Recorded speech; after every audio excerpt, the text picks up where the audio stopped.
प्यारे बच्चों, आज हिंदी इलेक्टिव का एग्जाम था आर्ट साइंस कॉमर्स वालों का। आप लोग आंसर मिला सकते हैं, आप लोगों ने कितना सही किया। तो जल्दी से हम लोग देखते हैं। सबसे पहले ऑब्जेक्टिव प्रश्न है आपका, 30 ऑब्जेक्टिव प्रश्न है। यहाँ पर है कि गद्यांश को ध्यानपूर्वक पढ़कर 1 से 4 के सही विकल्प का चयन करना था आपको। तो ये आप लोगों ने पढ़ा होगा। सीधे हम लोग क्वेश्चन पे चलते हैं। पहला क्वेश्चन है, परिवार समाज की कौन सी इकाई है? तो यहाँ फर्स्ट में ही लिखा हुआ है परिवार समाज की पहली इकाई है। तो आपका जो सही आंसर हो जाएगा वो क्या हो जाएगा? पहली इकाई। तो पहला है आपका बी आंसर सही है, पहला इकाई। दूसरा क्वेश्चन है, परिवार द्वारा दी गई शिक्षा से हमारे समाज का क्या तय होता है? तो यहाँ आप देख सकते हैं लिखा हुआ है कि परिवार द्वारा दी गई अच्छी शिक्षा से हमारे समाज की दशा एवं दिशा तय होती है। तो यहाँ साफ पता चल रहा है। तो आपका आंसर क्या हो जाएगा? दिशा और दशा दोनों हो जाएगा, इसलिए आपका सही आंसर डी हो जाएगा, बी और सी दोनों।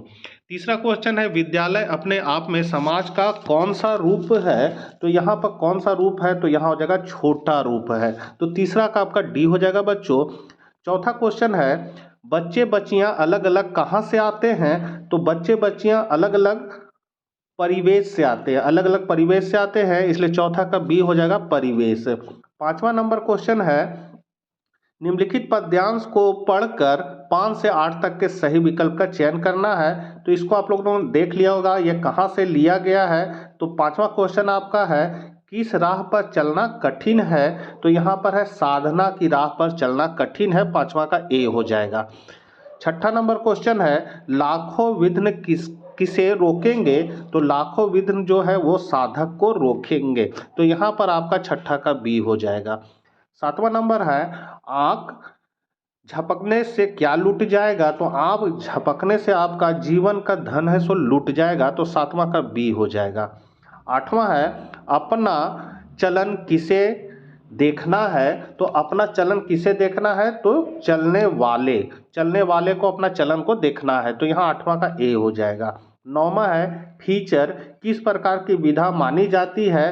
तो ये बहुत बार बता चुके हैं बच्चों। तो यहाँ हो जाएगा विषय प्रधान विधा मानी जाती है, ए हो जाएगा।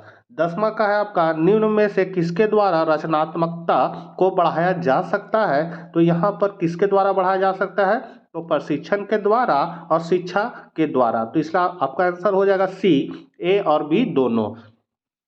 11 नंबर क्वेश्चन है, समाचार पत्र की आत्मा कहाँ होती है? तो समाचार पत्र की जो आत्मा होती है वो संपादकीय पृष्ठ में होती है। ये भी क्वेश्चन बहुत बार बता चुके हैं। तो 11 का सी हो गया आपका। 12 नंबर है, रिपोर्ट प्रस्तुतिकरण की प्रक्रिया क्या कहलाती है? तो इसकी प्रस्तुतिकरण है सो रिपोर्टिंग कहलाती है। ये भी बहुत बार बता चुके हैं। विज्ञापन में किस प्रकार की भाषा प्रयुक्त होती है? तो विज्ञापन में हमेशा जो है व्यवहारिक हिंदी की भाषा प्रयुक्त होती है, बी आंसर आपका हो जाएगा। 14 नंबर है, पत्रकारिता के विकास में कौन सा मूल भाव सक्रिय रहता है? तो यहाँ मूल भाव जो है वो जिज्ञासा का सक्रिय रहता है। तो 14 का डी हो जाएगा। 15 है, कंप्यूटर के लिए सबसे सुसंगत भाषा कौन सी होती है? तो हम लोग देख सकते हैं अंग्रेजी। कंप्यूटर में ज़्यादातर अंग्रेजी भाषा ही सुसंगत होती है, इसलिए 15 का बी हो जाएगा। फिर है, निम्नलिखित पद्यांश को ध्यानपूर्वक पढ़कर 16 से 19 के लिए सही विकल्प का चयन करना है आपको। तो इसको आप लोग देख लिए होंगे। सीधे हम लोग क्वेश्चन पे चलते हैं। 16 नंबर क्वेश्चन कहता है, उपयुक्त पंक्तियों के रचनाकार कौन है? तो इसके रचनाकार जो है वो आपका सूर्यकांत त्रिपाठी निराला है। तो यहाँ पर 16 का डी हो जाएगा। प्रस्तुत पंक्तियां गीत की किस विधा में आती है? तो इसकी विधा जो है वो शोक गीत में आती है। ये आपका सरोज स्मृति से लिया गया है। तो सरोज स्मृति जो है वो शोक गीत है। 18 नंबर है, इन पंक्तियों में किसकी सुंदरता का चित्रण किया गया है? तो अभी जस्ट बताए हैं किसका, सरोज स्मृति से लिया, तो सरोज का यहाँ चित्र प्रस्तुत किया गया है। 18 का सी हो जाएगा बच्चों। 19 है, किसके स्वप्न थक से गए थे? तो यहाँ पर हो जाएगा देवसेना के स्वप्न थक से गए थे, 19 का सी हो जाएगा। 20 नंबर है, निराला किस वाद के कवि है? तो निराला जो है वो छायावाद के कवि है। तो यहाँ सी हो जाएगा। 21 नंबर है, विष्णु खरे का जन्म कब हुआ था? तो इनका जन्म सन 1940 में हुआ था। तो 21 का बी हो जाएगा 1940। 22 नंबर है श्री रामचरितमानस किसकी रचना है, तो ये हम लोग सभी जानते हैं तुलसीदास की, तो 22 का बी हो जाएगा। 23 है आपका घनानंद किसे प्रेम पत्र लिखते थे, तो घनानंद जो है वो सुजान को प्रेम पत्र लिखते थे, तो यहाँ पर 23 का सी हो जाएगा।